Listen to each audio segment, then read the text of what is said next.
Hello, everyone. How are you doing today? Hello, Luis. Hello, Mega. I hope you had a great weekend. Luis, I saw you yesterday, Yes. so I know you are good. How is Mega Yeah. doing? Hello, everyone. You scared me. Yay, that's what I'm doing. I'm good. I'm good. Hello, guys. So, new week, new Nice quarter, new tease. month. Yeah, we are getting there, as you can see. We are getting there. We are getting there. Slowly but surely.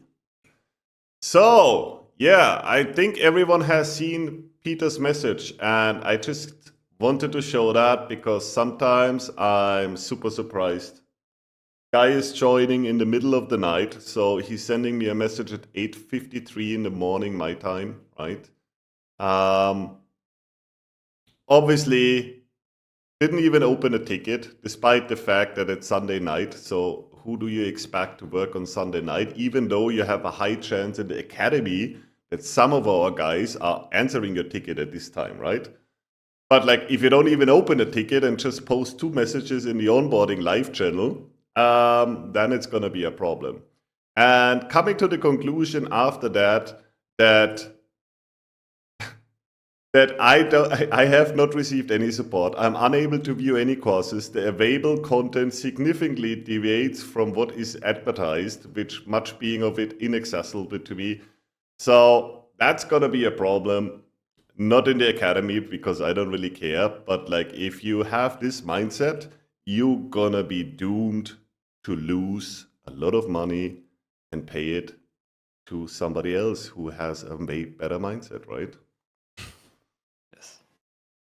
Hard, but true. I refunded him, blocked him because I don't like the attitude at all. So that's the chance, most likely his only chance to ever become a good trader. Gone, blown up into the sky, done and dusted. So I just, Rest in peace. yeah, rip, rest in peace. Super happy, guys. I'm super proud of you. I put the numbers under this text. Last week, we have like over 80% of the students reported, so over 800 people reported. Last week, 92.51% plus profitable, which is like the best week we had. We had like in June, I think, or July, we had a 91 point something week, right? And last week also almost 70% of all the people in the academy with above 5 hour plus. And And you know what's the remarkable thing? Because I remember that week when we had the over 90%. yes, We had a very good turnaround Thursday, so a lot of people true. capitalized on that. So last week was without like a proper turnaround Thursday, so it's even more impressive. Yes. And what is even more impressive, it's our second month. So August was already a good month, right? We have been above 80% plus in August already. So now it's the second month in a row where everybody is over the month, right? 80%, 84.93% plus. Same number reported as for the week, so around 800 students by now. 84.93% in plus, 70% almost above 10 hour, 42%. So that's in numbers, right? We are talking about almost 500, like 400 and something people are above 20 hour for September, right? And 25%, which is almost 200 people above 30 hour for the month of September, right? Really, really impressive. And that leads to guess what, guys? Volume. You think it's time for volume, Mega? You think it's time to bring the numbers a little bit down? Yeah? Yeah, I think so. Higher low, higher low. let's use the buffer to which we created over the last 2 months to dampen up a little bit, right? Yeah, Prism, guys, you've seen it, but like it's not ready, but it will also come this month. So Prism, but like, what about we start with volume today? What do you think? Oh, RIP BSC. RIP BSC. Right? There are so many people saying MSC is not worth the money. I always ask myself when I read this I have to call them customers, when my customers are telling me MSC is not worth it. I just look in the MSC chat and I'm like, in which world are you living? I don't get it, right? I don't get it at all because MSC is by far superior. And it's also in the numbers. I mean, we have over 800 people in MSC and we have like 100 in BSC. So 120, 140, I don't even know. 5 days of live session. Literally, I figured out today in the PhD session because I was yesterday in the performance session. Like yesterday, I did 6 live sessions in a week. And most likely I will be there, not every Friday like yesterday, but I will be definitely hanging around. And then I was like, wait, but I also joined the student stage. I also joined a Sunday private PhD class session where the PhD just made their own session on Sunday, right? So actually I was 10 times in live sessions last week. Crazy.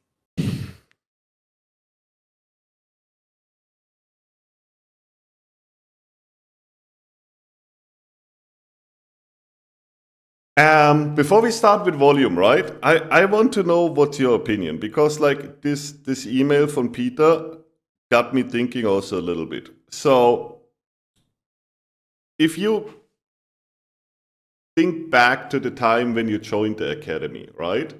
Would it be a course of action from us to say we are separating new students from the old students? Would you have appreciated that?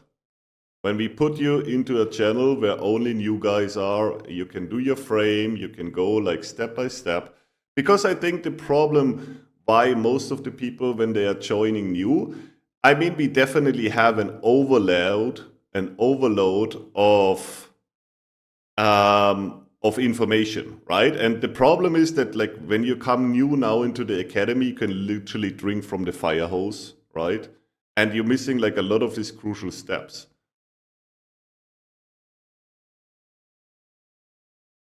Hey, like constantly a lot of people saying yes, right? I mean, I was like always saying, no, I don't want to do this because I thought, it's such a powerful thing what we have, especially in MSc, because the older students helping out, answering some questions, it's a very nice learning environment, I think. But if you're all saying yes, it makes sense to separate them.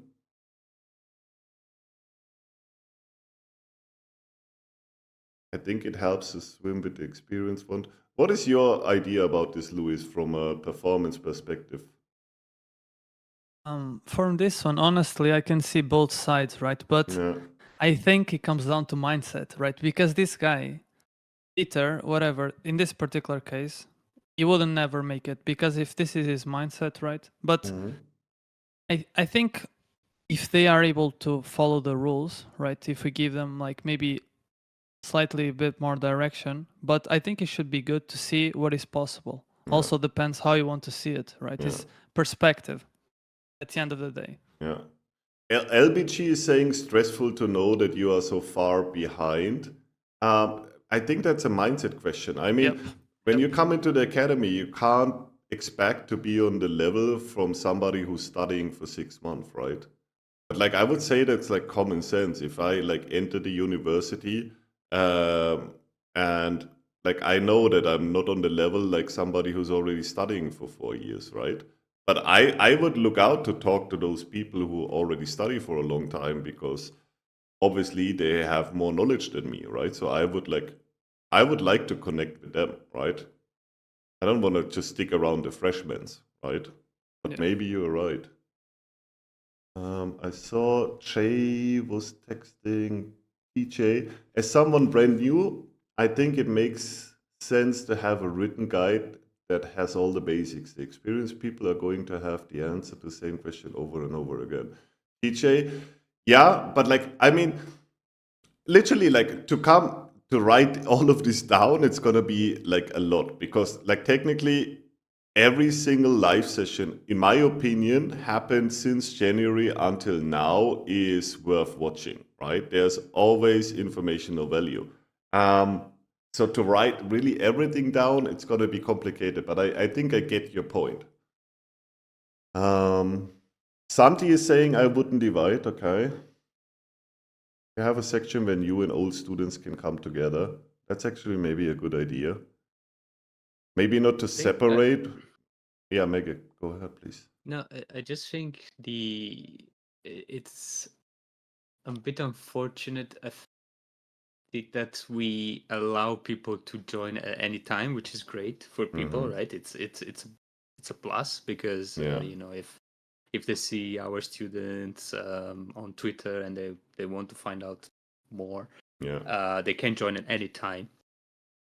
But there could be some value in aggregating cohorts of students, let's say every month, you know, and then you have a group of people who start at the same time, and then they can hang out together, speak to each other, knowing that they're all new, relatively new to these new concepts, instead of having extremely fragmented where you have people who joined a month ago but already went through the material, and people who joined 2 weeks ago, and people who joined today or you know, next week.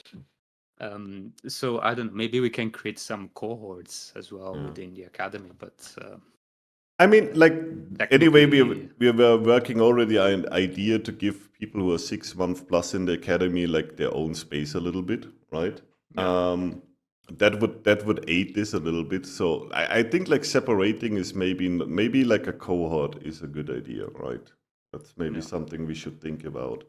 I mean, like, still, like, for those who are new, we are working already to producing the content a little bit more like out of the context of live sessions. But like, the more I'm working on this one, the more I'm realizing that yes, I can make 10-15 minutes videos for a topic, right?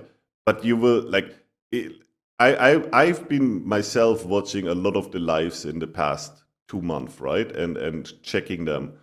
And I just figured out that yes, I can make a quick, simple 10-15 minutes video, but you still have to go and watch the live session, not because I'm lazy to do the work, just because the live sessions are on point, right? Like, if you just look at the newest video we released on YouTube, if you have seen it, right? This is a video which is like almost 10.5 months ago on the live YouTube backtest and chill session, right? And it contains so much value. Like, the last 3 videos, we made 3 10-15 minutes videos out of one backtesting session, right? Trust me, if you watch the whole backtesting session, there's no rant, there's no small talk, there like maybe like 5 minutes, 10 minutes small talks in between. But like, overall, the educational value is still there, right?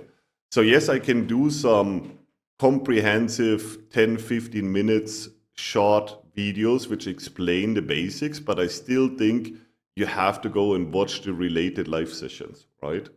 And as we are going through live sessions and we are looking at live price action, like, there's in some live sessions, there's really a lot of topics covered because that just happened on this day, right? So I think just wanted to say quickly, I think is a lot to mindset as well, because I think is like M7 is saying, I think if as an academy create the course and put it a bit more together and make the concepts into small videos, for example, as M7 is saying, there is no shortcut for success and to put in the work, right? So I think it's a balance, right? Because people need to understand at the end of the day, it's not because we're going to have the course in smaller bits that they're not going to have to do the work, right? And the live streams will always be superior. So I think I think people just need to understand that fundamentally as well, right? You need to put in the work at the end of the day. We can make Yeah. it easier as an academy, but the work is still up to the individual. I mean, especially with the topics we are covering here, right? Is there's one part of it is the informational value. So when I explain, okay, weekly DR, this and that, right? But that's just like that's the informational value you're getting into your brain, right? But like to really make use of the stuff I'm teaching, you really have to do the work, right? So it's not only about making one video and then that's it. You watch Yeah. the video and then you can apply it and do it in the live chart, right? So that's like a very important factor. That's why we structured most of the content that we say, okay, do this backtesting afterwards, do that, because like it's so important to really make these concepts alive with repetition and really doing backtesting or re-engineering, whatever you prefer there, right? So it's gonna be a complicated thing, but I mean, Mega is absolutely right. The easiest way would be for us, okay, we open the academy in January, and then if you're not in there, your fault. What can we do, right? And you get a new chance in January, right? But that's actually, I mean, that will take me too ICT much. style before ICT. Yeah, but like I don't have 10 years time to come to 10,000 people, so like I'm Yes. refusing this a little bit, right? So I mean, the sailing boat will be old when I'm finished with this. So no, I'm not gonna do that. I have to step on the pedal a little bit. I agree with Anand, by the way. So Yeah. he's saying rather than break up videos, what's more useful is more homework task Yeah. that you structure on a weekly or bi-weekly basis. And I think that's exactly also in line with what Luis was saying. It's all about the work you put in rather than how many videos you've watched. Yep. I also like the idea some have that we are incentivizing metrics, right? And using metrics for certain, like you have to have that and that in metrics, like kind of a batch system in metrics. When you have done this homework, then you can go to the next topic. Yeah, that would be also not so bad. I mean, there's a lot of homework, but like the homework is like hidden in, or like not hidden, but it's in the live session, right? Like if you go through January until now on live sessions, you're gonna have a ton of homework, right? Yeah. Like you're gonna be busy till next year, right? And you're gonna learn a lot. And you're going to learn a lot. Because that's like, I'm asking those guys when we go back to this one, like I'm really asking those guys, the 23% of all the students, MSc and PhD, right? Which had above 30R. How much, like, would you confirm to me that you are able to get to those results because you did a lot of work? Or is there anyone in there who is above 30R last month who is just chilling and doing nothing? I would like to know that, like seriously, honestly answers. When you are in this group, like the 200 people approximately who have above 30R, is it that you just came into the academy, you did like just like 50% of the work and you reached it? Or would you say, everyone in this category, answer please, tell me, like, would you say your hard work and you did a lot of work to reach that, or would you say it just came to you? 5 minutes only because of the work, Yoho. Yoho, yeah. Maximus Ananda hasn't done 5 months of hasn't done a hard back work. test. JP, only work your ass off. Hard work, 18 hours a day. I haven't done a back test in my life. Yes, of course, Anand. Anand timeout. I think I think he had clown for breakfast today. No, I didn't do anything up the grub. You also had a clown. Confirmed hardwood perks Stingray. Hard work every week. Trader Jimmy, hard work. A lot of work. More than I ever did in my job. Nice. Tons of work. Tracy did a shit ton of work. Mind, backtest, and re-engineering. Lots of work. Re-engineering every night, Alisas. Not me. I was blowing accounts before. Okay, that was before. I'm doing the homework, but I'm not always sure I'm doing it correctly, and I don't feel confident. I had to work Dr. Stacks. Underneath. Mickey, anyway, Mickey is grinding the shit out of it, 30 hours a week. 4-month stake, 4 months to get profitable, and you're quick, right? Like in my head, when I started the academy, I was planning around 6 months to get people to the point where we are already now, which you reached after 4 months. I dream about charts every night. M7, which news day should we not trade gold and oil? Crude you can trade literally anytime, so there's no limitation for crude. Gold is connected to the same news data like ES, so CPI, PPI, FOMC, and all of this stuff. But you can, like, I'm not giving, you can check, but like gold, I wouldn't trade on this date. Oil, you can trade. 30 hours a day minimum, yeah. I binged ICT videos. Goodbye live. Right. So I think like that's the big takeaway. Like I can talk mainly because from my PhD students, because I talk to them regular one-to-one, right? And I can tell you every single of my PhD students who is super successful now, it only came when they started really to submit to doing the hard work and going step by step. I don't have a single PhD student who skipped steps. I don't have a single student who was having not a lot of backtesting. I don't have a single PhD student which is like constantly successful right now, right? I just don't have them. All of them had their struggles. Like everybody knows, I'm always talking about Anand, but he's the best example. He was like 4 months, we were like going back and forward, right?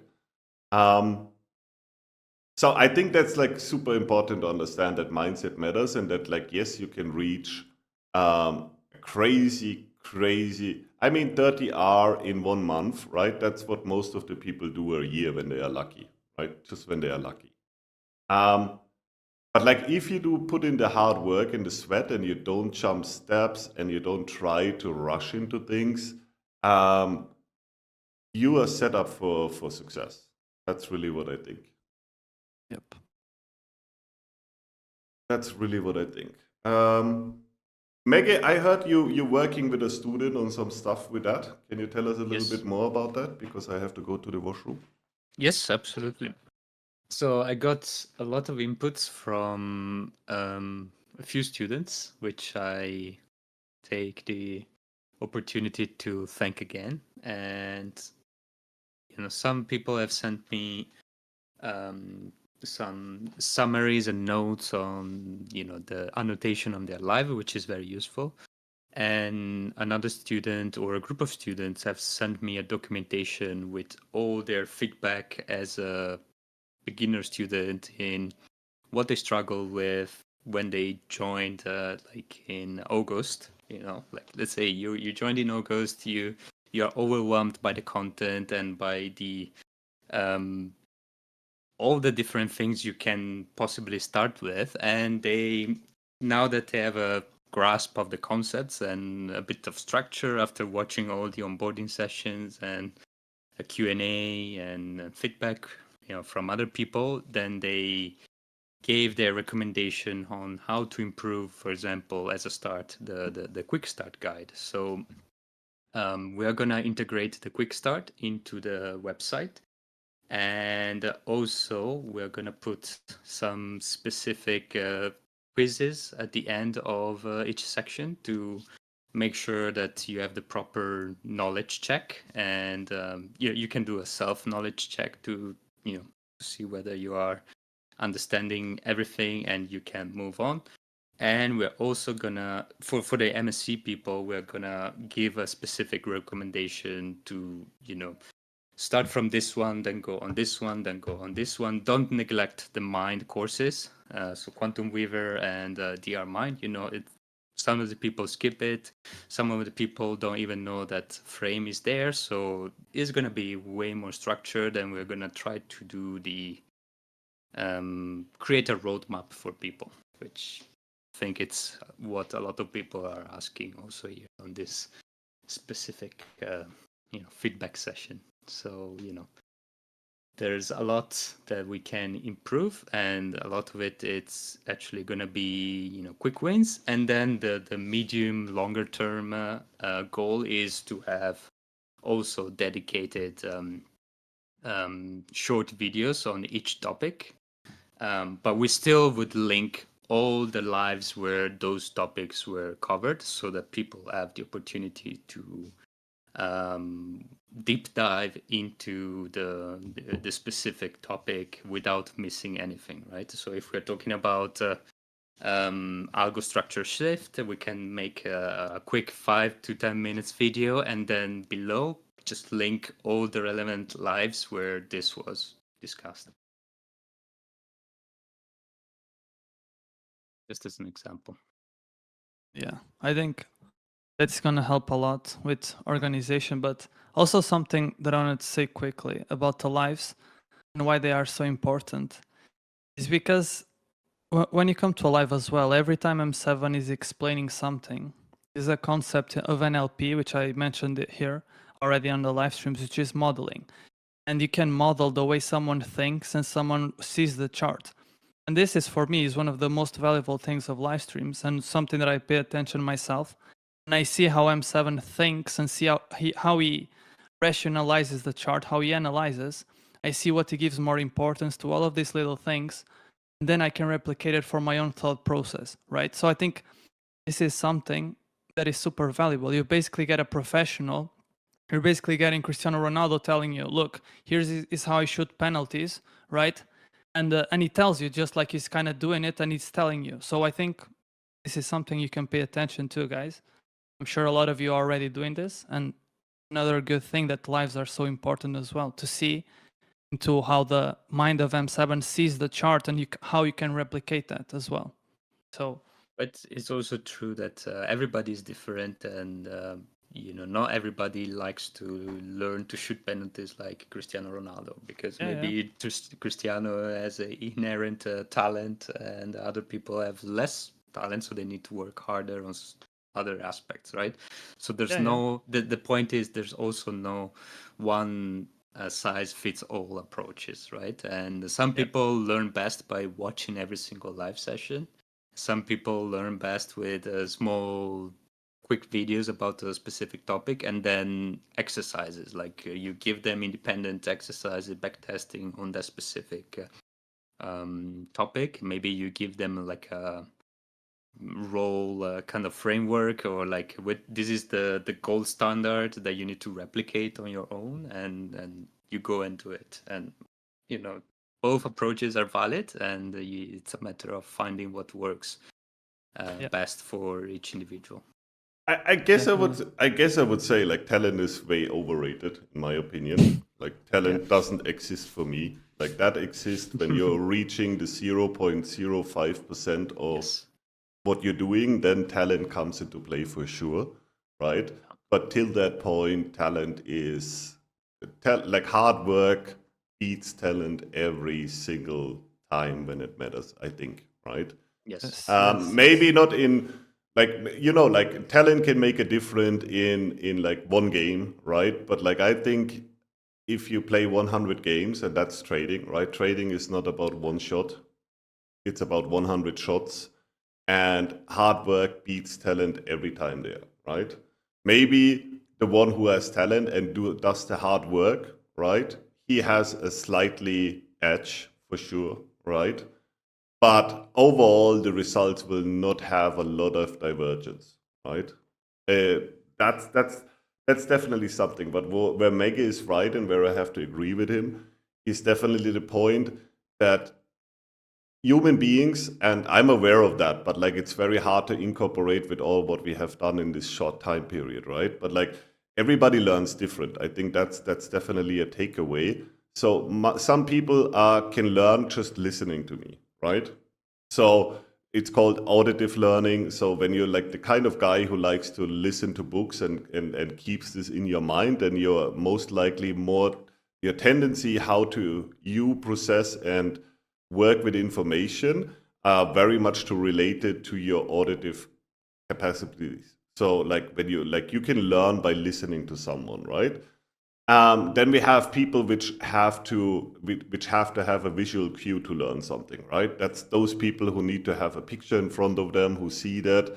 And most of the people are a mix of these three. The last one is the one who has to do something. Like let's put it in a different example to make it more like some people when they gonna buy a car, you see people when they come and go into the car shop, you have those guys walking around the car and the hand is sliding over the curves of the car. They're touching every detail of the car. They need to sit in the car and feel the car, right? That's like then this person who needs to do something. Like on a learning perspective, that's a guy who really has to do the homework, who has to get into a chart, doing it by himself and all of this stuff, right? Some people, they can just walk into a car dealer, look at the car and that's it, right? Just the visual cue is enough to say, oh God, this car is so nice, right?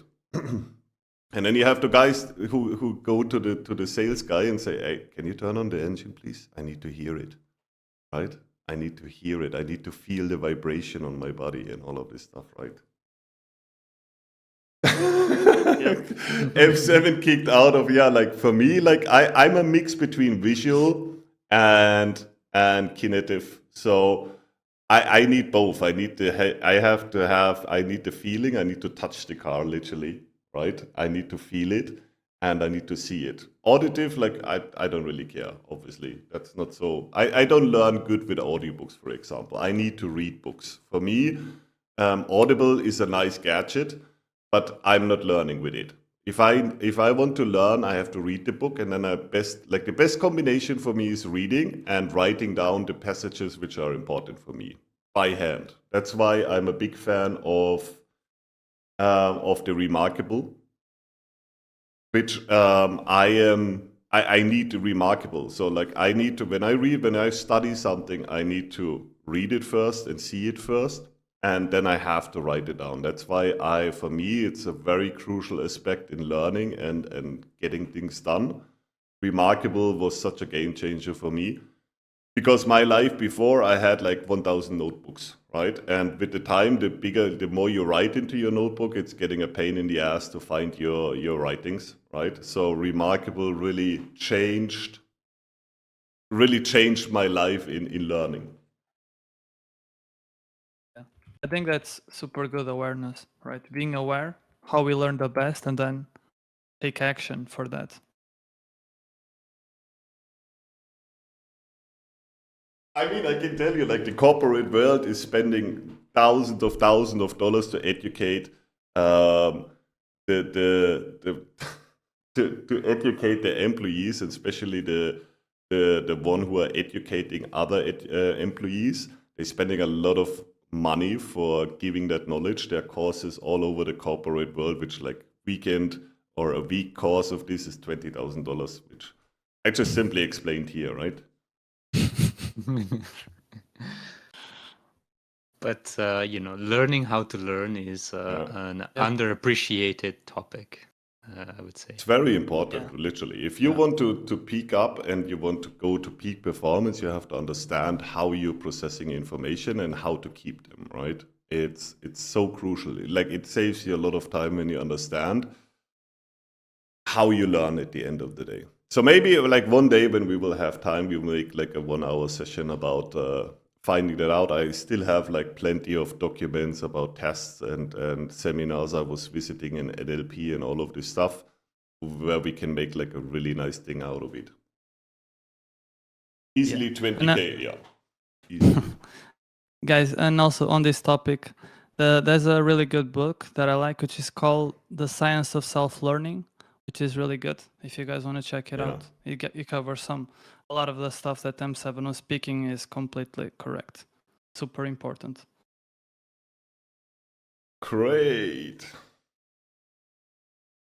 So let's go.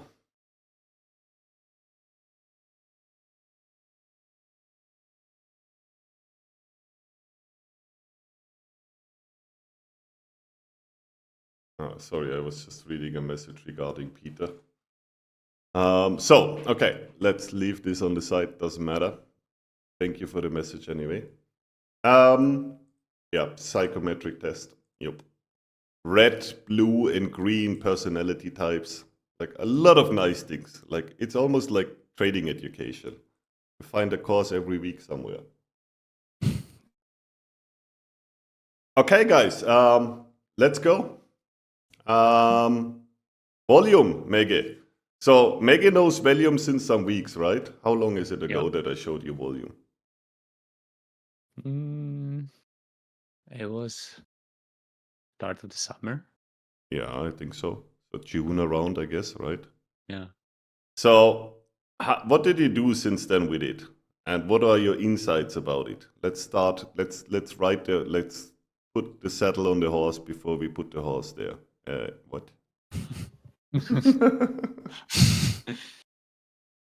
Well, it's again, I encourage people not to treat it as a holy grail that you just sell your house and kids and go all in once you get a quote unquote volume signal. You know, there's no such thing as a volume signal. It's just in the way we operate is another confluence that it's in your tool. In your toolbox, so it's just another weapon whenever you need to construct a trade. Hey, Mege, have you been in our performance session yesterday? No, sorry. So we explained at the end of the session, we said some subconscious doesn't know negative wording, right? So literally what the people all understand, this is the holy grail, sell your wife, your kids, your dog, and your house. This is a supportive tool. Right? Yeah, supportive tool. But it's quite for me it's quite intuitive, Yeah. It's and when it works, it pretty much aligns with the other things that we're typically looking at. For example, a lot of the time when you see what you're looking for in the volume, you also see some DR cluster or some specials or something else around there in the volume area, which makes it just adds another confluence to to the way you would operate in the market. Yeah. And it gives you defined areas of sort of let's say imbalances. So if you look at the way the volume is stacked, you can see whether a particular price area was predominantly sold or bought, and it gives you these kind of insights that you can then later on use to to construct your trade. And the other thing, if we are looking at similarities with other things that we are using currently, so if you think about the autobahn, the motorway, so the big white space between DRCs, I would say volume acts in a similar way whenever you have peaks in volume and throws. It's like when you have clusters of volumes and then in between there's nothing, that area is kind of a highway area where price will move relatively quickly between those two areas.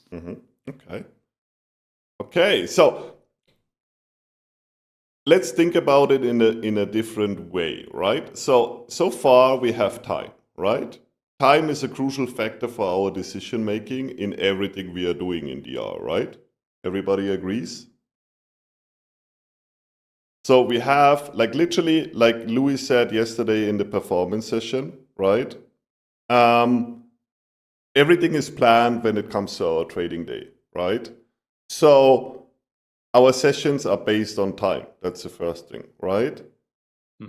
Even we know the time is relevant when we have transition between sessions, right? We learned this with the advanced entries. So time is a crucial factor, right? We have the data for time also, which we can use to make a trading decision and to find an entry. So, and the second part, what we have is price, obviously, right? So price retracement data, price extension data. So everything connected to the real price action we are seeing, and everything is connected to standard deviations of why we are doing this, because it's helping us to, no matter if gold or if crude light goes to $200, right? We are always looking at the relative change, not the price change. So so far we have been working with these two components, right? Which is time and which is price. And when we are adding volume, we are getting the third. Like so far we had a 2D chart, which is like on the x-axis we have time, and on the y-axis we have price, right? So far we are working two-dimensional. And now with adding volume, we're getting our 3D chart, right? So, and this will be super crucial for understanding and giving you more information. But like Maggie said, as time and price are correlated, so is volume. So you have to look at volume in a way that it's fitting the overall picture which time and price gives you, right? And then obviously we are getting all the other concepts from weekly DR to DRCs to directional imbalances to multi-time frame imbalances and etc., right? And the box. So let's start today's session with, or let's start the introduction, because this is not going to be one webinar where we're talking about volume. We're most likely going to talk more about it. But let's start with time and price first today in CL, right? So what is the ADR model? It's a range contraction. Oh, is it for me or for the students? Yeah, like you can answer and the students also. Range contraction into range expansion. Yes. So a squeeze model. Yes. So what I have taught you about what we expect, what we want to see technically, it's like that's our wish, right? The possibility is there, and that's what we're wishing for. When we see a squeeze model in the ADR, what we are wishing for in the ODR, what we want to see. We want to see a range expansion. Yeah, so we want to see squeeze into expansion, right? Yes. So in this case, our wishes became true, so we rubbed the lamp and Aladdin came and fulfilled our wishes, right? So we have ODR forming as a squeeze, as a contract, as an expansion model, right? So I'm writing it down here for those who need visual cues, not only listening to me. I learned that, guys. And let's make it in green, because red is a very complicated color for our brain to comprehend. Emotional color. Yes. And that's expansion range X. Let's call it not squeeze, and that's range contraction, right? So, and let's say we are not trading the ODR session and not the RDR. We're coming at the end of the ODR, right? So what would be our, like first of all, what we already know when time is around here? What could be our first conclusion about price action so far? We already extended. Yes?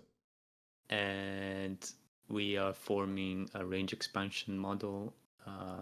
We didn't take the low of the box nor the high, but since we know if we look at the data and we look at the probability of making a max extension, and it's likely that the max extension is already over. And we took the highs of the ADR and we're making higher highs in the ODR, so this would support the idea of going lower. Yeah, so let's define our target. So we are coming into the ODR session, right? We would be here. Just finish the ODR box, right? So what would be targets? Like at this point, we know which direction you want to trade right now. Like, is there any potential target to the downside left? And where would it be? I mean, it could be maybe taking the low of the previous RDR, but I would say you already took the low of the ADR, so it's likely going the other side. Well, like first of all, like our low, like we have 3 targets in this scenario, right? That's our first target. That's the ADR Yes, low. which is taken. Yes, this is taken. So then we have the RDR box low, which is taken, right? Yeah. So the last potential target to the downside would be the low, the real price low of the RDR session, right? Yeah. And then obviously, if it won't go lower, the next level would be our weekly DR. Very simple, right? Yeah. So these 2 are already out of the occasion. So let's make them yellow. Well, let's make them green. So they are already done so. So the only potential target to the downside would be here, right? So now we are looking at what is happening here. So idea would be obviously what is this here? It's not only the RDR low, but what is also here? The DRC, right? Yep. So this small box over here. Mm-hmm.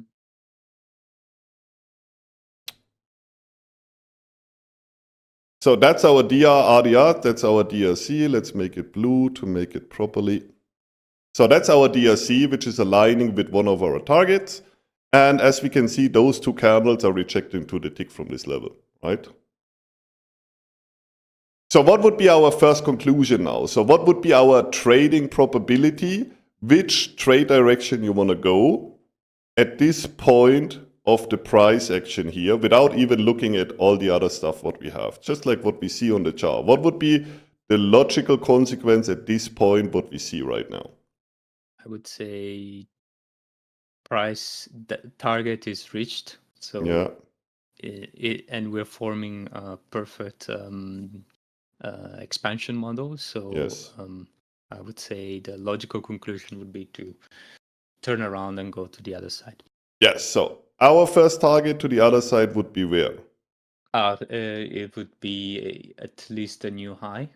Yep. And what would be the next potential target? I would say the high of that one, yes, 0.7 something. Yes, so the price high in the RDR session after box forming would be the next one. And what would be the last target? RDR high. Yes. So that would be our potential targets, right? So even with the beginning of the ODR session, right, we have a good understanding what we want to see next. So the probability in this case, right, is increased that we will see a long movement based on our understanding of models, right? And we have target areas. So we know first thing we want to look for is a new high, right? Above the high we have just recently seen in the transition phase. Next level of target would be the high of the RDR session and then the box of the RDR, right? So at this point, like I want you to think about like just with using time, price and model understanding, you would have already a very clear picture what you expect market to do. So let's say, Maggie, you take a long trade right now, right? Mm-hmm. Where would your stop go? I would say below the DRC. DRC. So let's say 1, 2 ticks below here, right? So below the low. I know we have delay. So, but like this trade is only a 1 to 3, also 1 to 1.3 risk reward ratio. I don't know if you see it already on the screen, yeah? Yeah. So then we can check, okay, what about if we go for this target at the 2.4 trade? So now we could say, okay, let's have a look if we can get any better entry to get a 3 risk reward ratio, right? Mm-hmm. Either we would adjust our entry or we could go for the higher target, but I wouldn't go for that, right? Obviously, when you go for the higher target, you will have the range, but like here we would have to, I would rather prefer to go for the first or the second target and do Anand style, right? Yeah. Because like the higher you go with the target, you're decreasing your probabilities, obviously, right? So that would be the conclusion. But we have everybody, I hope if somebody here in the audience is saying, no, I don't have this conclusion at this point, that you want to take a long trade into the direction of these two targets, right? If somebody's saying, no, I don't follow this, then let me know in the chat. But in generally, that should be your conclusion at this point. Somebody's saying, no, I don't have the same understanding, then drop it now. Tell us.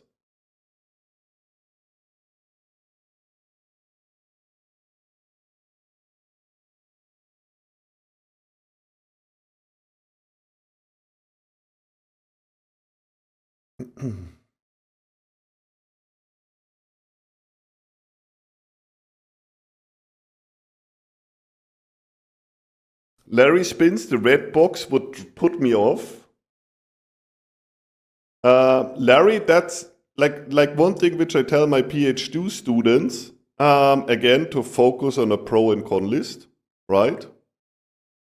Because in this scenario, definitely the red box would be a con, right? But I'm telling my PhD students, stop looking for one thing, right?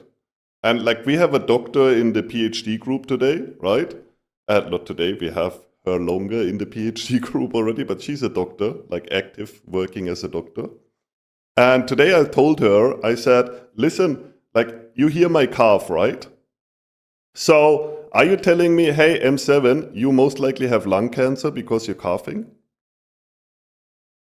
And she said, no, of course not. I said, yeah, listen, that's the point. Like if you're focusing on only one thing and you don't looking at everything, what is connected or what could be connected to symptoms, then you're tunneling.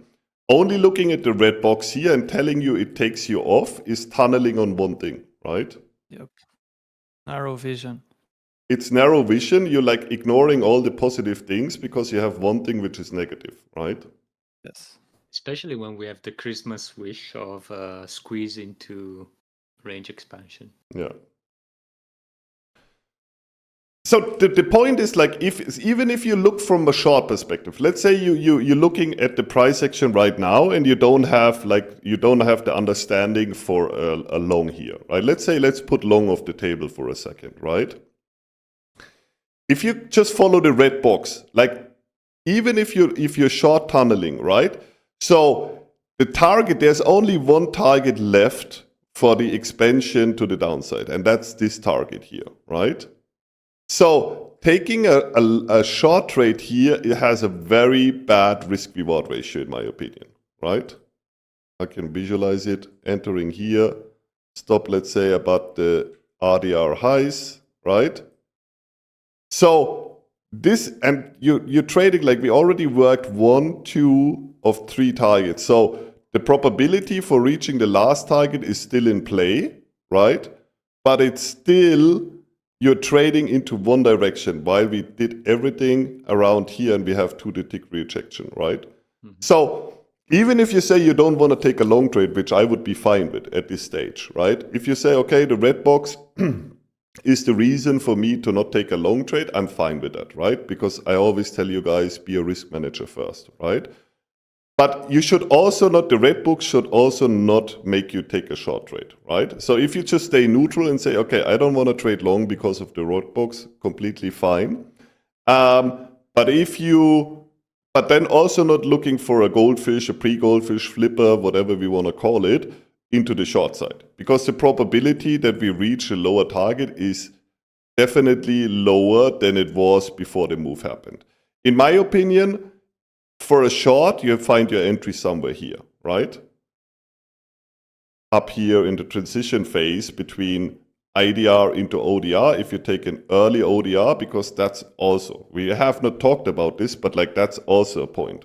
But I didn't want to go in detail that obviously at the beginning of the ODR box, this is a beautiful shot. It doesn't get beautifuler, right? Yeah, if you're expecting a range expansion, yes. Yeah, like if you go from what we said, step-by-step thinking process. So we see the range contraction. So first thing we want to see is a range expansion model, right? So box obviously opens at the higher point of the ADR session. So if you expect a contraction and range expansion model, the box has to go at least below the ADR box. So you can take an entry there and see, you know where the target is, it's below ADR. So that would be definitely short. After the box is formed, in my head, I would not think about a short, despite if we have a red box or a green box, right? Just because behavior and what we have seen here, I would actually expect even the possibility that we will see the squeeze up to the upside, right?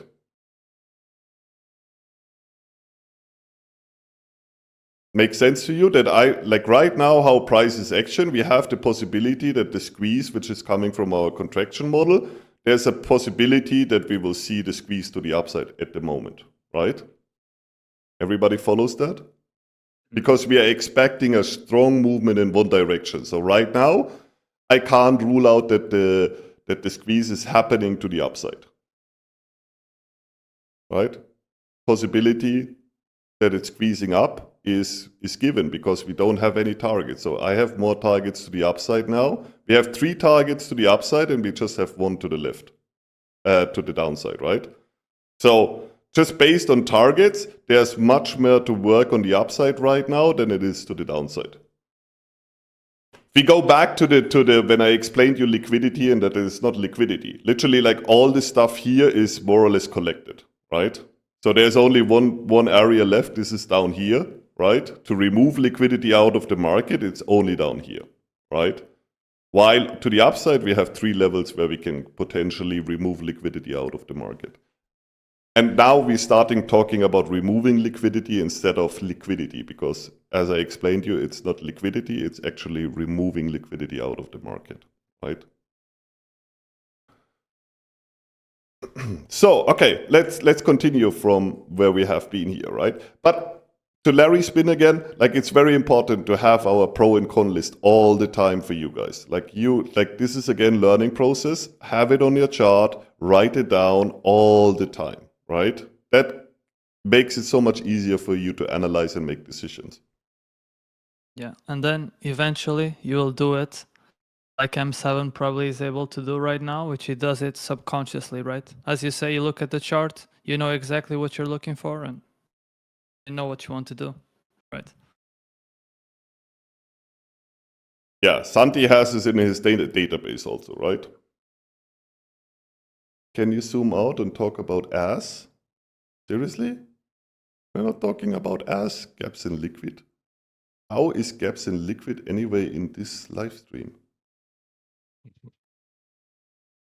Yeah. What the fuck? Self-reported gaps. Self-reported. Self-imposted. We have an imposter and he's imposting himself. Sorry, gaps in liquid.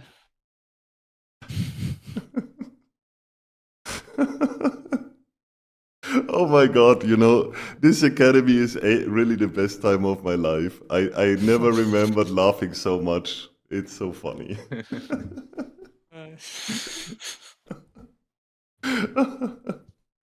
Okay, Need Lab, like somebody drops, like somebody can check, please. I was just gonna say something because if he studied as he wouldn't have asked that question, he wouldn't get found out either. So it's even funnier because of that. Sorry, gaps in liquid. We explain it, but you're actually not supposed to see this live stream because it's only for MSc and PhD members. So sorry, we didn't want to make jokes on your behalf, but like it was just funny because you're supposed to be not here. You're supposed to not see the live stream, and you just outed yourself that you can see it. So we have to check what is going on the technical side.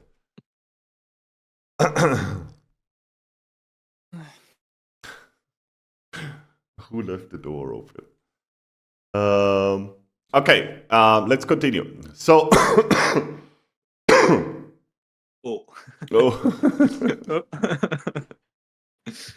Okay, you're lucky. I leave you in today, but we definitely after live stream are gonna talk to Needlab. What the fuck is going on, right? So yeah. Okay, coming back to what we have seen. So everybody is clear. Okay, so potential to the upside direction based on all the analytical stuff what we have, and to not make the session too long. We're gonna not go over all the other stuff what we have, right?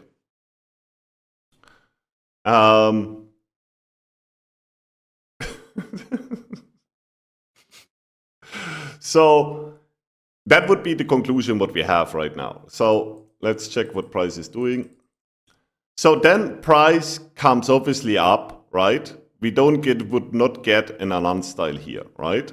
So, but now we are in the area where we could say, technically, that you can take a pre-goldfish if you have that. So you can take any trade, long position here, for example, below the opening price, for example, right? And then go for this target or that target. So you have to go for this target at least, right? Or you do an unstyle, which would give you an entry around here, right? So then price continues. Now we are dropping below here, so you would get stopped out. And then we have price coming one more time here, so you could give it another try. Same idea, reaching this target, right? So, and then we see the confirmation to the upside, right? Then we reach, now we are having the same situation we had before for the short. Now we have the same situation for our long targets, right? So 2 targets are done, right? So these targets are getting green now, and this one too. So now we are at the point where we can say, okay, now we have to re-evaluate, right? Now we have a situation where we can say, okay, equal amount of removing liquidity out of the market is done, right? So we have fulfilled 2 on the upside, 2 on the downside. So what is our next conclusion right now when it comes to price?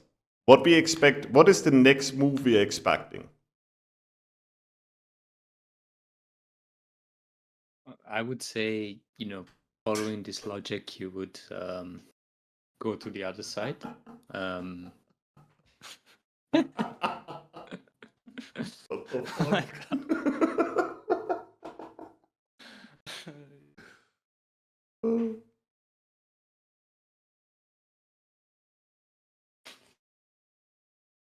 Exactly. We like there is a potential that we would go down now, but like what like the specific model of range contraction into range expansion. Now we are expecting not only like one move in one direction, we are expecting what? We are expecting a squeeze. And like how do we define I can't get this picture. How do we define a squeeze? A strong directional movement. Yes. Beyond the previous RDR. Yes. So like there are 2 options now for us, right? Like there's a potential that the squeeze continues up, right? Like we could see right now, we don't know. Technically, that could happen, right? The possibility is given that the squeeze could go this direction, right? And then we have the other possibility, which is like the squeeze is happening to the downside, right? So these 2 possibilities, not much more left for us, right? Agreed? Yeah. And now it's getting interesting, right? Because now the question is, based on the model and based on the price action, like listen, and that's where I really want to follow up everyone with their thinking process, right? Is down here, the probability for an up movement increased because of what we discussed, right? What is the probability? Which directional information or like which direction has the higher probability right now? The downside. The downside, and why? How would you explain it? Somebody's asking you, why would you short this Mega? Because we just removed liquidity from the market. Yes. So I would say it's more likely to turn around and find liquidity on the other side, or remove liquidity on the other side. Yeah, gaps in liquid. Sorry, like we are joking, but don't take it personal, please. Just stay in the stream, enjoy the stream, and enjoy the the gap we have here, right? But don't take it wrong. It was just like a funny moment. Don't take it personal. It's all good. Stay and enjoy the show. Sorry, Maggie. Go ahead. Yeah, I would say, we collected some liquidity now, and there are more targets to the downside now, I would say. Exactly. So the possibility, so when we talk about removing liquidity, right? Like at this point, there was not a lot possible to remove from the downside, right? But what we have built up here now, like in this move since we've been here and now we are going up here. So what possible liquidity we can remove out of the market, which we can make money, because that's what the algo wants to do, right? He wants to make money. So for that, he has to have liquidity he can take out of the market, right? So right now, just based on your normal common sense market understanding, where is the best way to remove liquidity right now? Because this market move, somebody bought, right?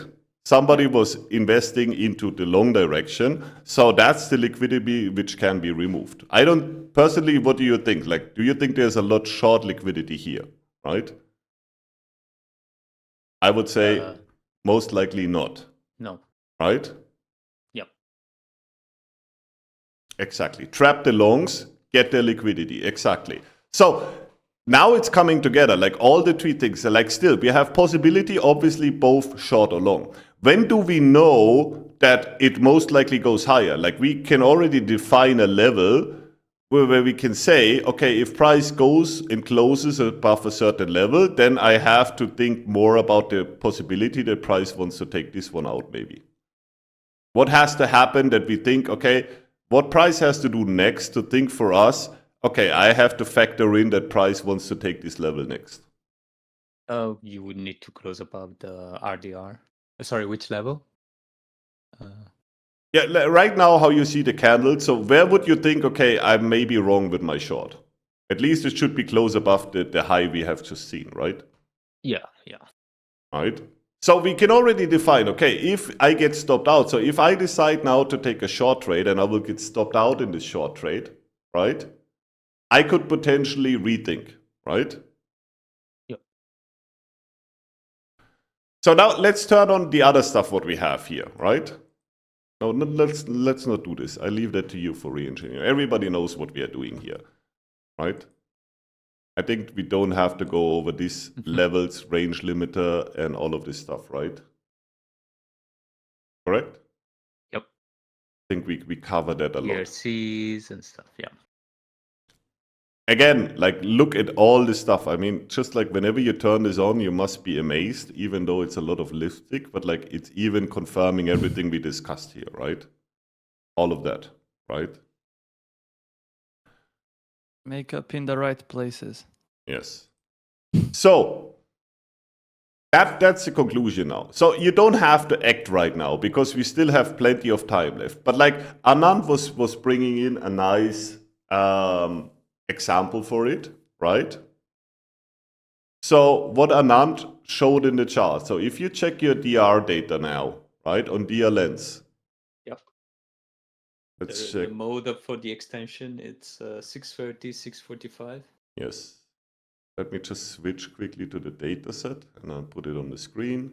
Oh no, everybody does it. We do it together. So by Tuesday, Monday, it would be long. Confirmation was 440. So 530. yep. So 530 bucket. So and now if we want to short this right now, right? We have to look for what data? What we have to turn on in this case? If we want to short it right now, which data would we use? We want to make sure we short after the max extension has occurred. Mm-hmm.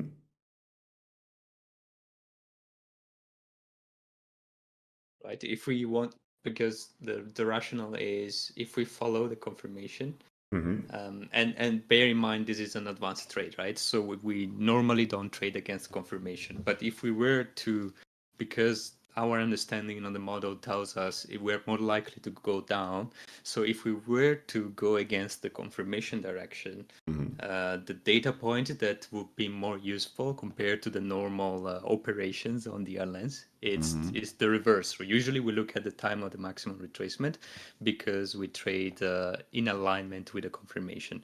But Yeah. if we were to trade against the confirmation, then we want to know when are we done with the extension, Yeah. and the mode is at 6:45 Yes. or ends at 6:45. Exactly. So 6:45, right? But like also like we would check both data, obviously. First we want to check the regular data, Oh, you so mean- true sorry, data. yeah. And then we want to would check check if the false data also Of later on, course. right? Yes. So if we look at our true data first, right, we will figure out obviously 0.7 to 1 standard deviation is a very strong cluster, right? In this case, right? Yep. Oh, we are not showing the lens. But Yeah, thank you. it's okay. Everybody can follow it. I Yeah. want everybody to follow it up. So then we will also see that the mode of the median time max extension is between 6:30 and 6:45, very clearly in this example, right? Correct? Yep. And then when we're looking to the median time of max retracement, we will see that literally after 6:45 until 7 something, 7:30, there is never a retracement, a max retracement happened in between 6:45 and 7:30, right? Yeah. So what does it tell us when we look at this data? It tells us that between, if we're going short, right? Mm-hmm. If we're going short, we're not. We're gonna see, if we haven't seen the max retracement yet, we're gonna see the max retracement after 7:30. Exactly. So we should not expect to reach target between 6:45 and 7:30, and at the same time 6:45 is the drop-off time for, or the mode time, end of mode time for the extension, which is I would say any time between 6:45 and 7:30 would give Yeah. us a nice entry. So let's mark this out, right? Shall we? Because 6:45 in this data set seems to be a killer, right? Yes. So let's mark 6:45, right? So after you checked your data now, do you want to short it right now? No. I would want to wait for 6:45 to be over. Okay. If you want to short it now, where your stop has to go. If you want to, like you are checking the data, you know there is still some time till 6:45, right? Yeah. But like, where should your stop go, right? It could be like without waiting for the time mode to be over, then your other reference point is probably the RTRI, or you need to turn some DRCs. Or Let's make it data. Data, like let's use data for finding an edge here. Oh, data. So max extension, I would say above, let's say above 1 standard. Like 1 would be like the max, right? But Yeah. I would say everything between 0.7 and 0.8 would be fine, right? Right. Okay. Yeah. So like you could say, for example, you could say, okay, 0.8 would be one level, right? Or 0.9 or 1, whatever you want, right? So technically, you could put it over 1. That would be aligned even with the target here, right? So that would be a possibility if you don't want to wait for, like, let's say you're impatient, what you shouldn't be, right? Because you should look at the data and say, okay, let's see what happens till 6:45, right? Before you take a trade, because there's no need to rush into something, right? But let's say if you are impatient there, like you have to adjust your stop level to give price the chance to do whatever he wants to do till we reach 6:45, right? Yeah. Yeah, let's see how this turns out. So I have to remove this line here a bit because the candle is covering it. Wait. Okay. So as we see, like this data we just extracted, right? Isn't that crazy when you think about it? And this has not been updated on DLLens yet, by the way. Yeah, like the data are old on DLLens today. Like that's not like, we are not showing you something which just happens and we updated the data. No, this is like real data. No, it's not, because if you look at the max extension data is 642 alter. Right? And also the cluster goes from 630 to 645, right? So this one and this one.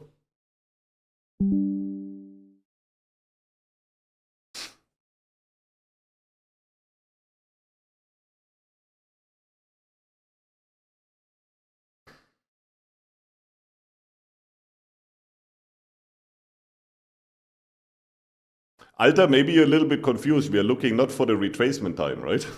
Right now, the line what we have is the extension time, because we are looking for a short, right?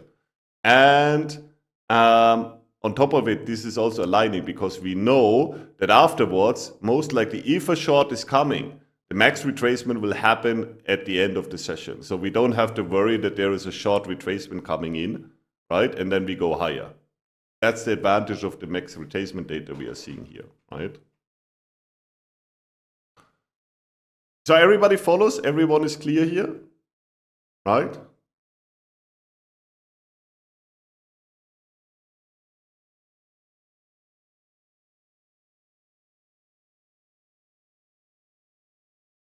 Gianni, again, like that's true that I'm saying this, but if your mode is 630 to 645, right? It's 630 to 645. And we are talking max extension time. We don't look at the 1 minute chart.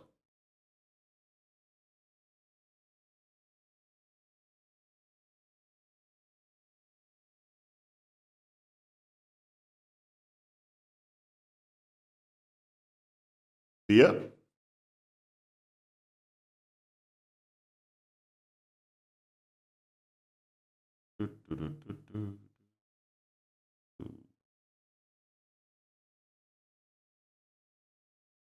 What about 545 to 6? What is 545 to 6?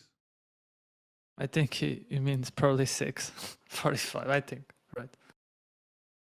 No, aside, like, okay, like, guys, we are looking at the median time of max extension, not retracement data, guys.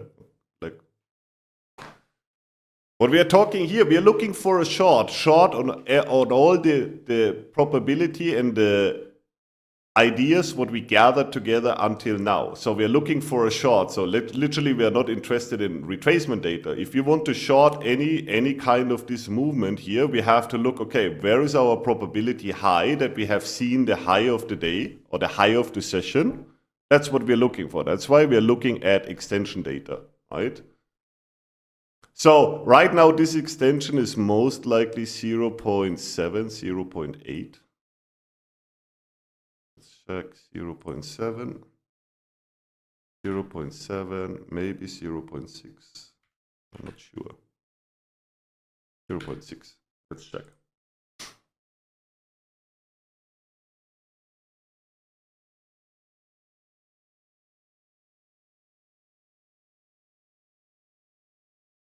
So it's 0.6 to 0.7, right?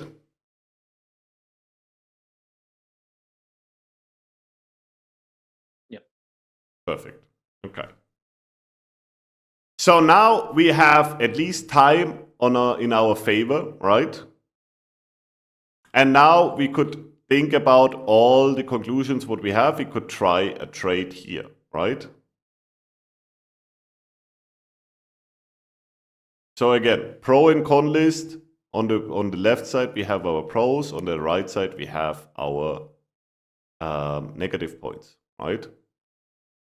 So that could be another potential. That would be the earliest entry for an advanced trade here, based on model and everything we did here, right? Yep. Okay.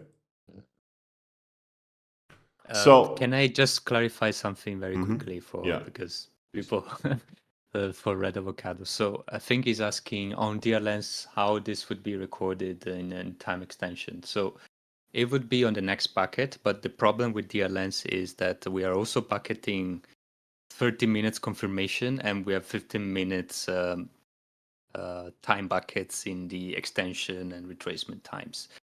So it's a 5 minutes discrepancy in this case. I would say it's close enough. In Prism, will not have that problem because you can slice the confirmation by 15 minutes, and then if you were to slice the data by 15 minutes, then you would probably have the two more aligned. The mode would probably be on the right place, but it's when you have the confirmation in 30 minutes and the distributions in 15 minutes, the edges could be a little bit fuzzy. So it's a 5 minute kind of headroom. We've seen it before. I've seen it many times before where it's not respected by 5 minutes, but it's still pretty remarkable, I would say. Again, don't tunnel here, right? So we are not all the analyzing, the idea or the understanding that we want to favor a short. The probability for a short came out of all the information Price gave us so far, right? So this is not a time-based entry for a short. The reason why we are looking for a short is the whole picture. So please don't tunnel on the data here, right? Because this is just like, in this case, because the analyzing came and this is a very advanced trade. So you're looking for data which is supporting your idea to short it, right? This is not a monkey advanced entry based on max extension time. Very important to understand.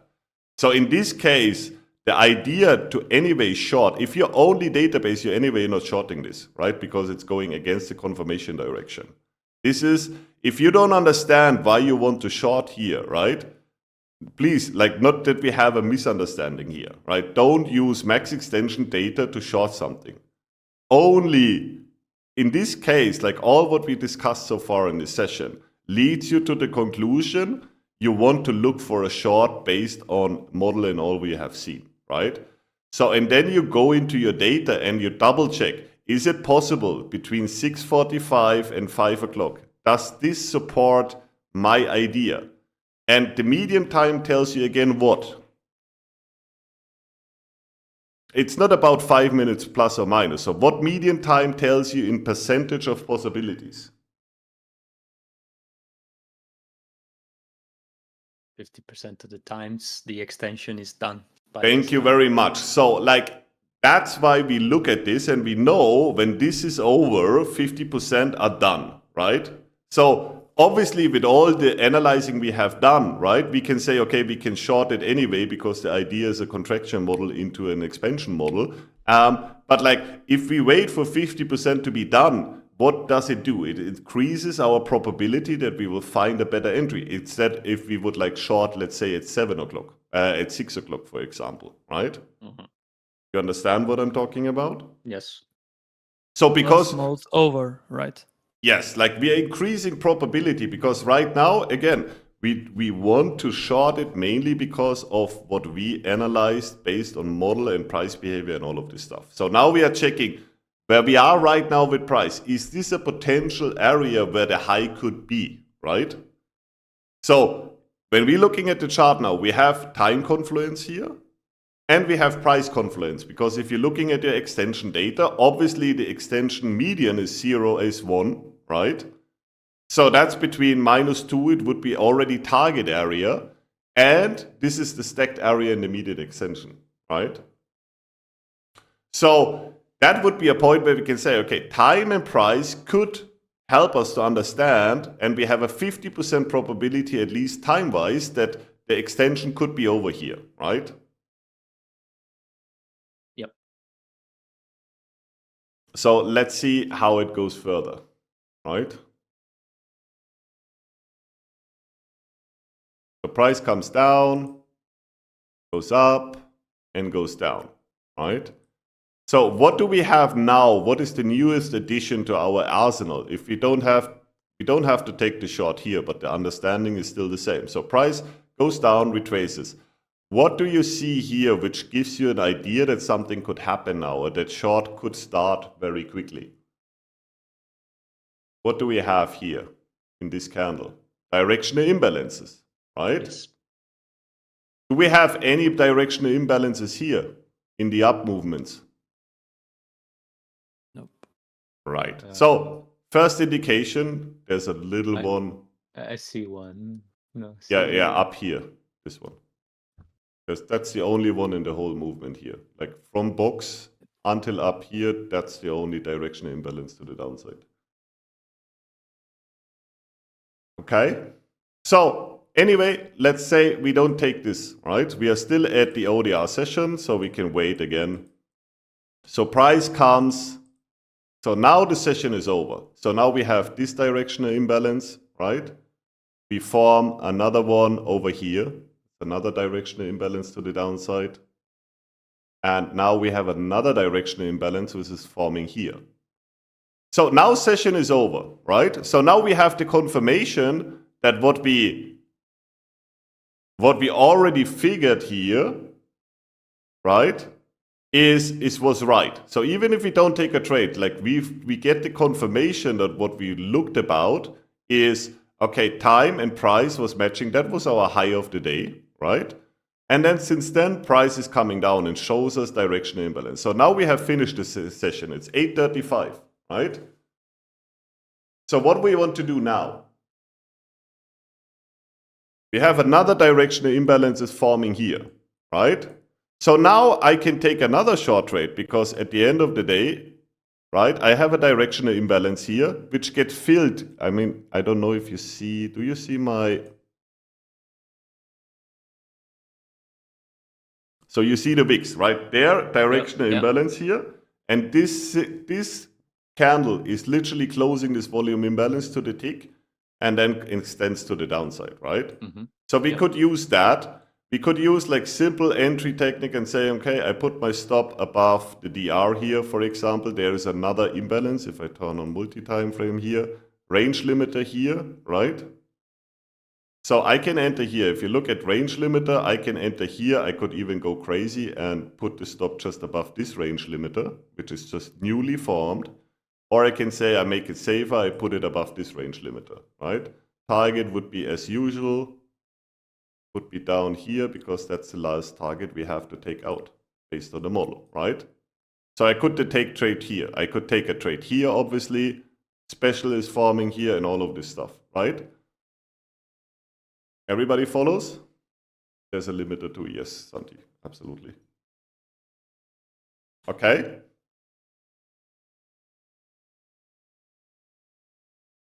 Everybody follows? Even if you don't grab the trade up here, we would have plenty of opportunities with multi-time frame and the analyzing and the data we are gathering here to take the entry somewhere here, right? So then let's look what's happening in the transition period till the box is forming. That's our first candle of the box.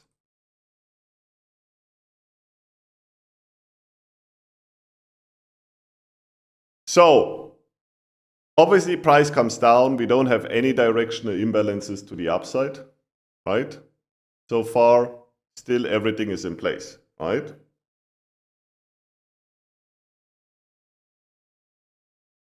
Yeah. So now, what we can do now? We can talk about volume. No. Not yet. Not yet. Well, obviously, the thesis is still we are looking for shorts. Obviously, right? Obviously. Turn on the volume indicator. Yes, boys. Yes, boys. Coming. Don't be impatient here. So obviously we are expecting price to extend, but what we are expecting also.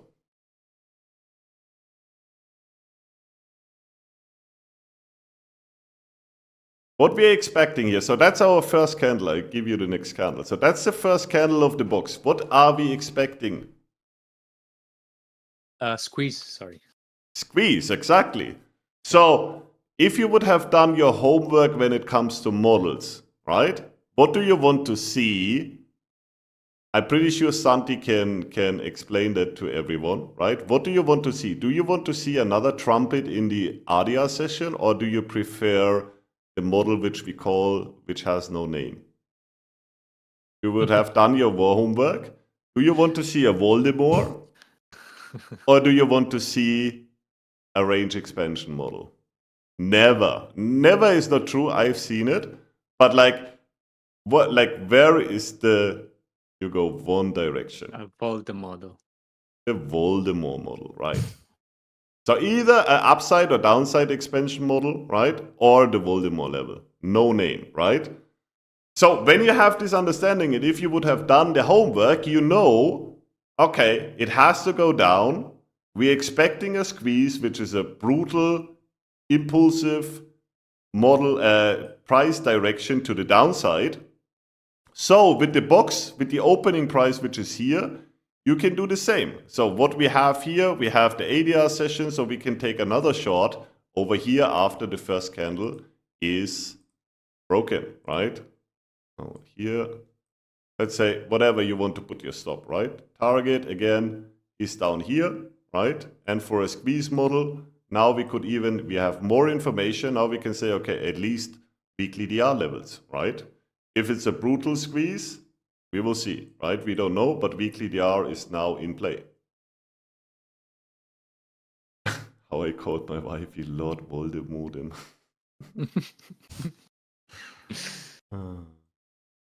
Okay, so another potential entry into the direction. So what I want to show, there's a plenty of opportunities when you understand what is going in price to find entries here, right? And I think the rest is history. So we see our squeeze model happening and we say goodbye to crude light, and that's the whole story of it, right? So now, anyone who doesn't understand what I said over the last 1.5 hours and says that is not logical to me.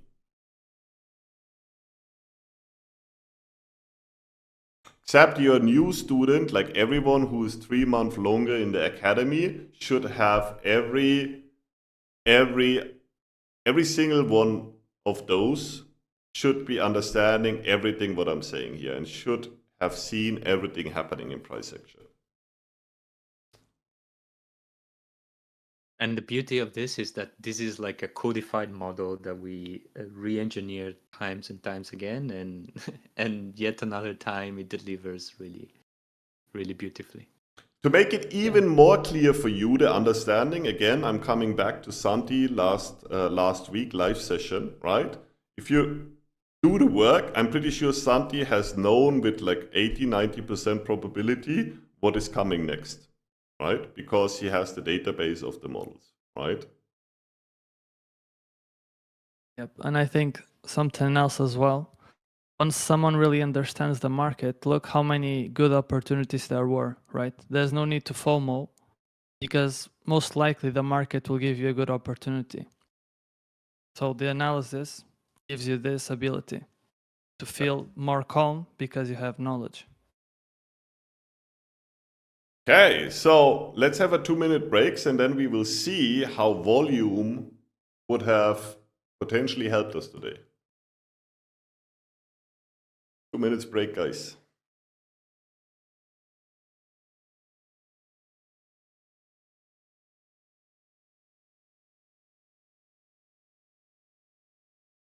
Refill your coffee cups and we go ahead. Luis, tell us a story. Luis, tell us a story.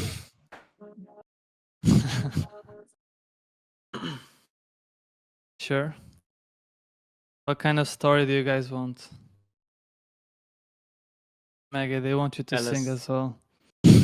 Tell us about your surfing. Oh, about my surfing. Actually, I have a funny story about my surfing. So, guys, first time I was surfing, I'll tell it quickly. I was going there, just having fun. And then my instructor was like talking to me. And he, for some reason, we start talking about mindset. And he's like, oh, you know, like he was telling me, oh, you're doing quite well for the first time, all of this. And I was like, okay, it's fine. And he was like, oh, most people quit, you know, because, you know, when you start, like it takes some time to learn. And then I was just talking with him about the 5 stages of mastery. So it's just funny. He was just like basically saying, oh, it's very good for your first time, you know. Most people, they quit because they don't go through the learning curve. And then it was just funny because I just started talking with him about 5 stages of mastery just in the middle of the ocean. I was like when I was taking a break from the surfing, we're talking about that. So it was good.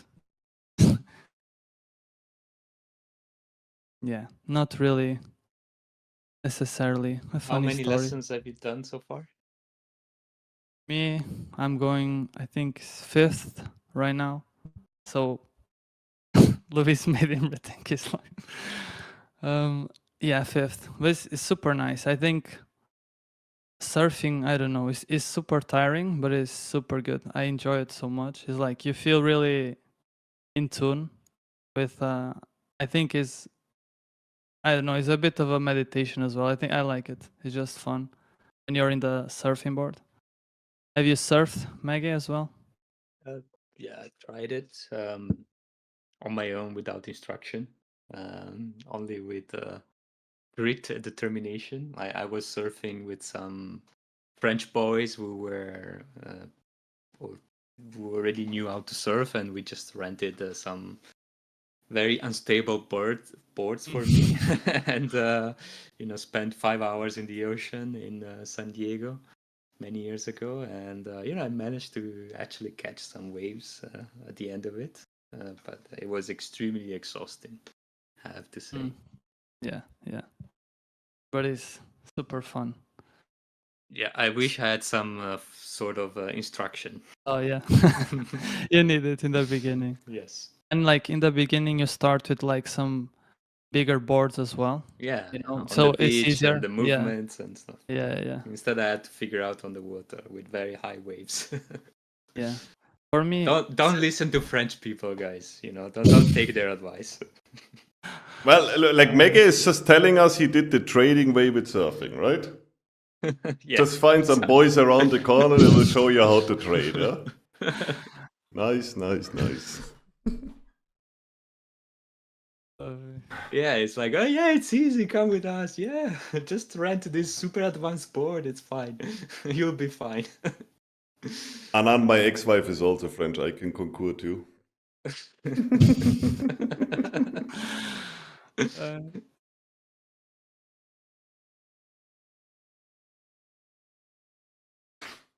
False understanding, Wolf.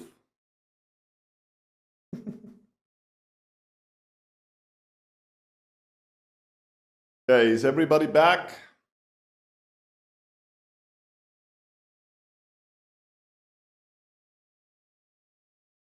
The instructor, you seem to be good. Let me tell you something about that, my friend. Let me give you a performance lesson how to teach better, motherfucker. I was kind of doing that. It's funny.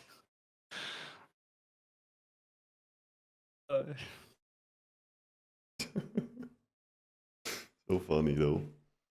Okay, so to see volume, we do it we don't need a special indicator. So it's all what we need we have on TradingView.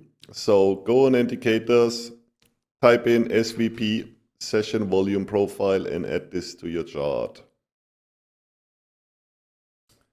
You go into settings, and the first one we are doing is 18 until 825. Oops. 8:25. We select New York. And we go 100% volume area, please. Up and down. And we go ticks per row, please. And for CL, we are selecting 8 ticks. Then we go on style. And we have 30% width of the box. Change the color to green for the area up. And we check gray, dark gray maybe for the down area. We make this orange or how you ever want to do it, and the rest stays as it is. So again, for those, that's the settings for Crude Light. ES and other instrument have different settings.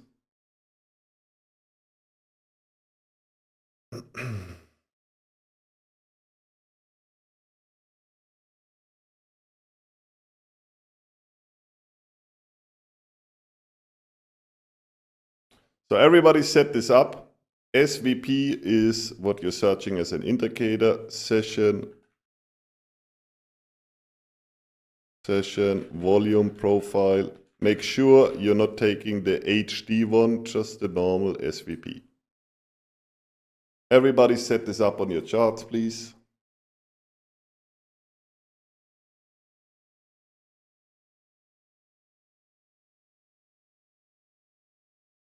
America, New York, yes, Red Avocado, America, New York time. America/New York.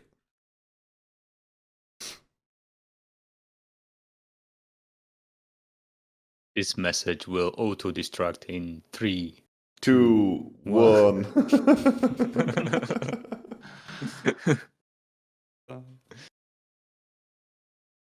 M007. Sorry, your chance is over. Come back next week. Okay, everybody got it?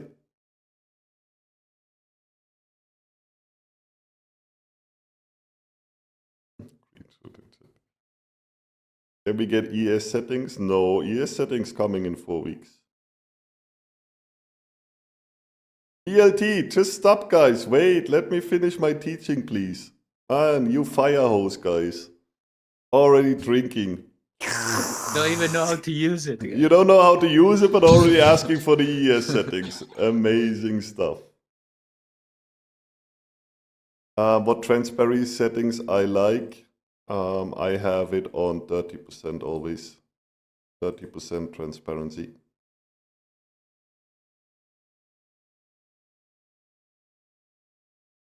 I'm gulping down this information. Okay, everybody got it? You see it on your chart?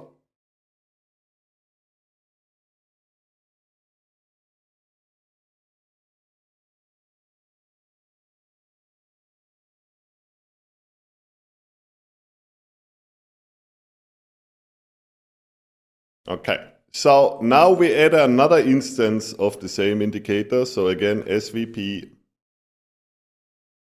We're adding another version of it. Oops, SVP, session volume profile. No, that's my private session VP. We don't need that. Not what I wanted. That's not what I wanted. Okay, let's do it again quickly. Sorry, I just have to adjust this. 30%, green, gray, orange. 18 o'clock until 0825. New York and 8 ticks. Save as defaults. Let's do it and go. Okay. So now we add another one, SVP. And this one goes. So the second one goes from 8:30 in the morning until 15:55. America, and everything stays the rest. The only thing we are changing is this to 70%. Width of the box, 70%. So I'm posting the settings.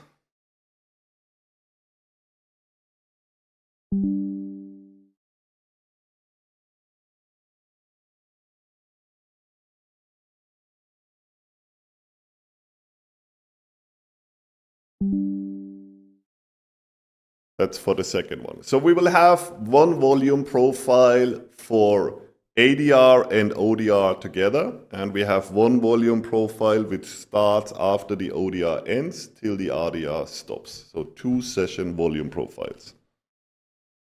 RDR session and ADR and ODR session. Each one of them has their own session profile, okay?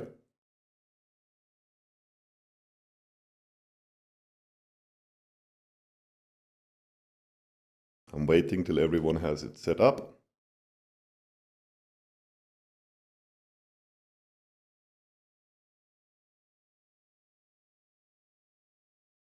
And we are going back now with replay mode. That's the nice thing on session volume profile. And we are cutting price off here.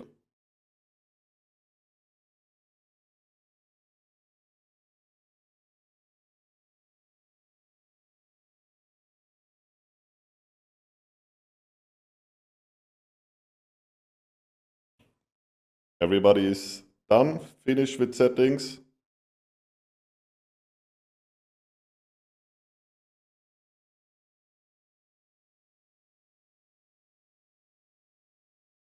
Yeah, this is for CL. ES has different settings. We will come to this.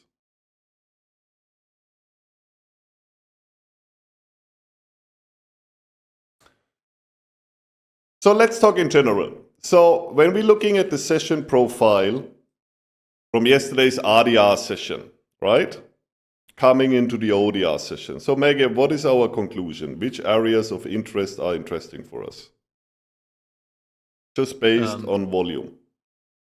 Well, can I mention point of control? Shall we mention what point of control is? But I'm not a big fan of point of control. For me, that's just a mode. Like literally, whatever like people call the point of control is literally the mode. Like literally, Right.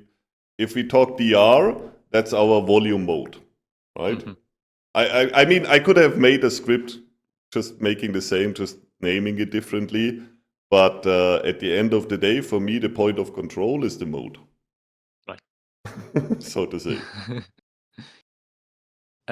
So we can see an area, if we talk about in terms of standard deviations or retracements. So the RDR area between 0.4 and the IDR low, it looks like heavily transacted, right? Yeah, let's start on the left side. Let's start with yesterday's RDR session. What is our takeaway from volume, right? Obviously, like the main area where volume was distributed was here, right? We draw a box about where the most of volume happened. Yeah, that's what I just said. So sorry. Then between 0.4 and 0. What, like yes. Looking at those numbers, yeah. Yes. Correct. So that's let's call this the area where most of the price action and the most volume was happening, right?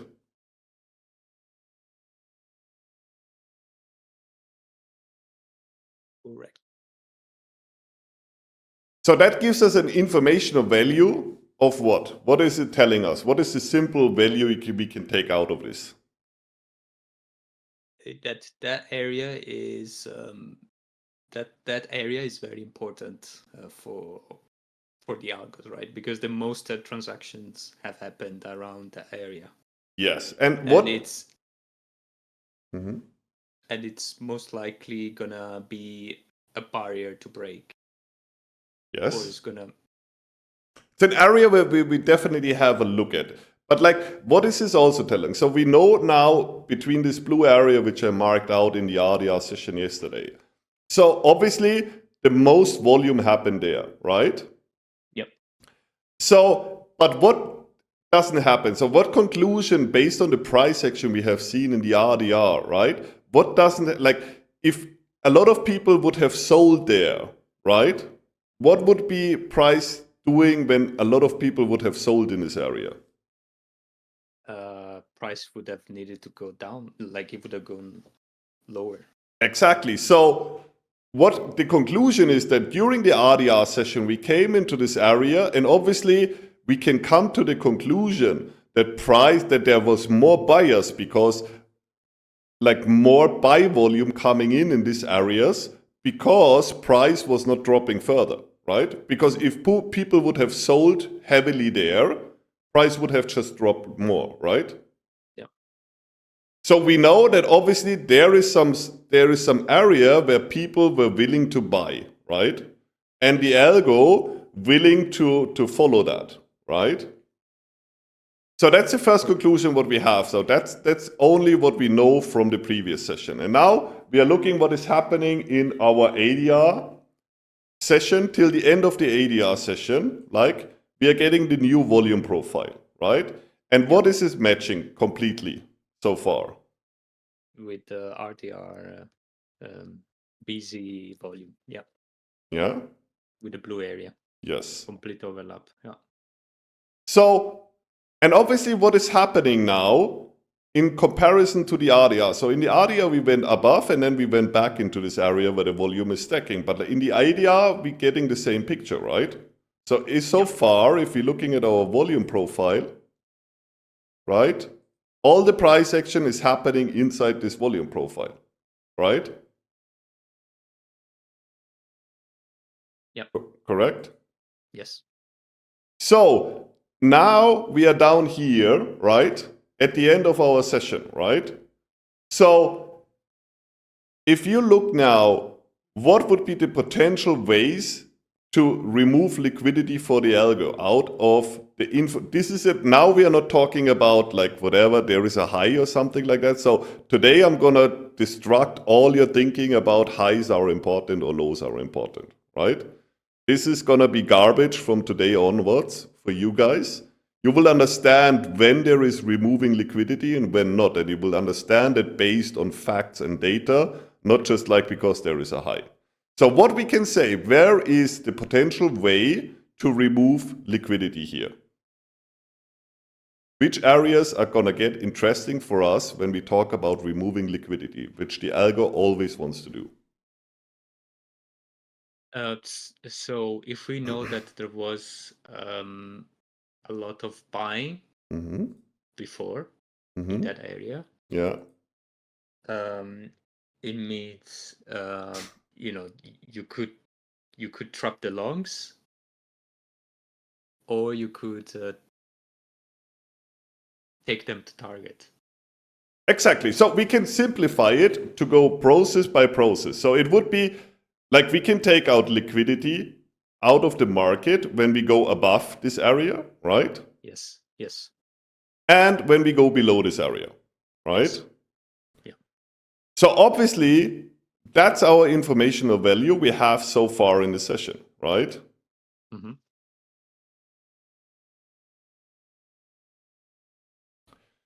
Now we are having a bigger look, right? So obviously, this area where the blue area is, and the area above is always, there is high volume, like not high volume, but obviously it was traded here quite a lot, right? Yeah. So now what we want to see next are low volume areas, right?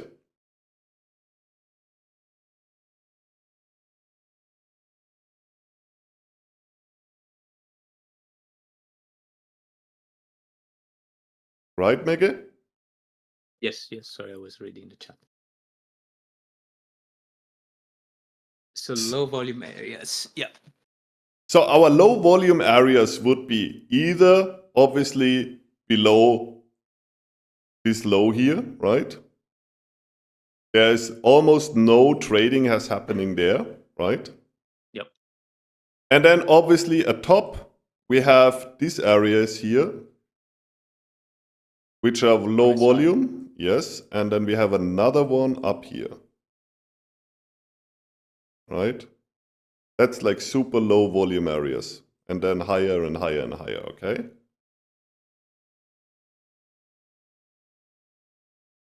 Okay. Yeah. So that gives us a very good understanding. And remember, when we started this session, what did we say when it comes to taking out liquidity out of the market? If we look now, where is more liquidity to be removed right now when we're looking at the chart? On the upper side, Right. because there's nothing down.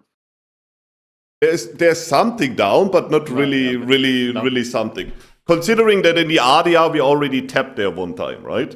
Yeah. The RDR was like tipping into it in the RDR session. So I think that's the first key takeaway before we even in the RDR session. So we can say, obviously, based on liquidity, where we can remove liquidity as the algo, it's obviously the upper side has much more liquidity for us to tap into. Everybody follows the logic here. Mega got it. Did you get it too? Sell side, no. Sell side for sure not.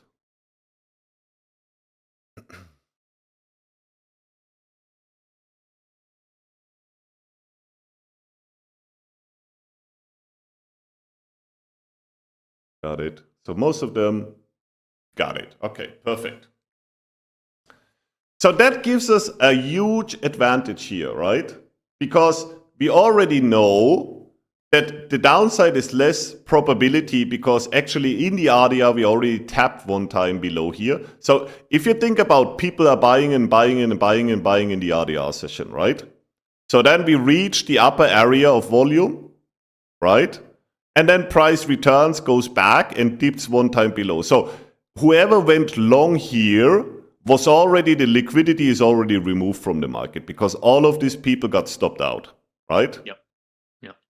So the potential liquidity down here is literally just the people at the end of the session who invested or like who bought at the end of the session, right? Yep. Most of the people are not holding overnight, especially when they take such a trade here. So the liquidity below price actually is low.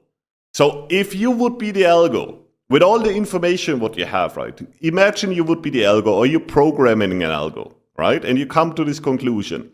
So what would you do, tell the algo to do first, right now? So what would be the logical consequence? So we have no liquidity or almost, we have a low amount of liquidity on the lower side of price action right now. Yeah. So how do you generate liquidity now? You change direction because you know you're not gonna find anything there.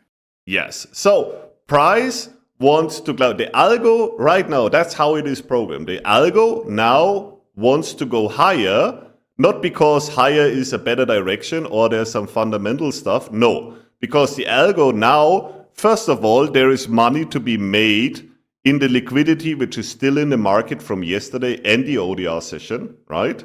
So that's liquidity we can remove. And by doing that, we're going to build up liquidity which we can remove then when we reverse. And we already know that.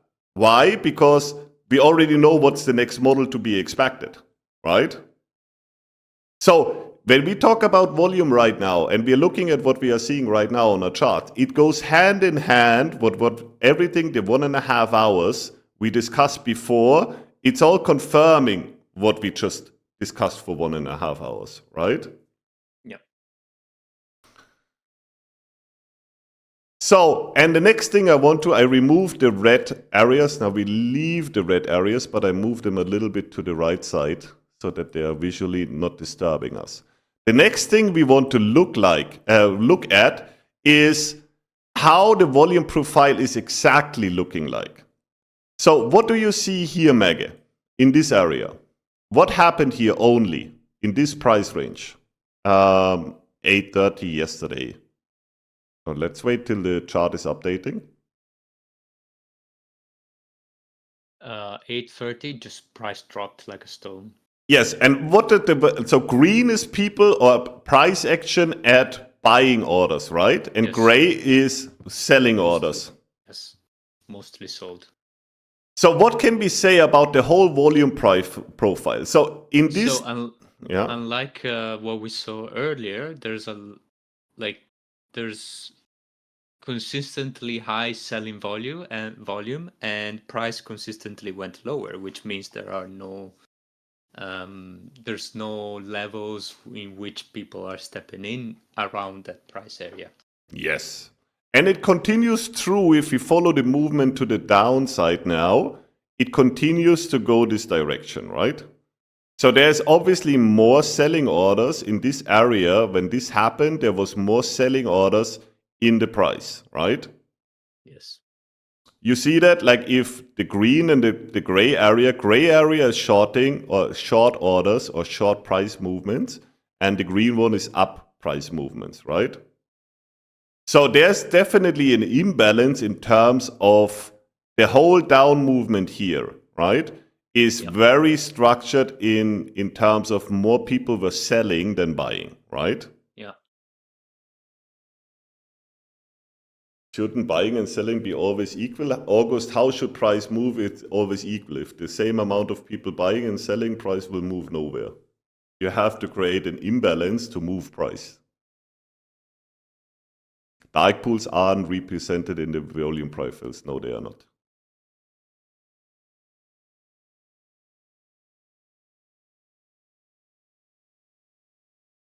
Okay.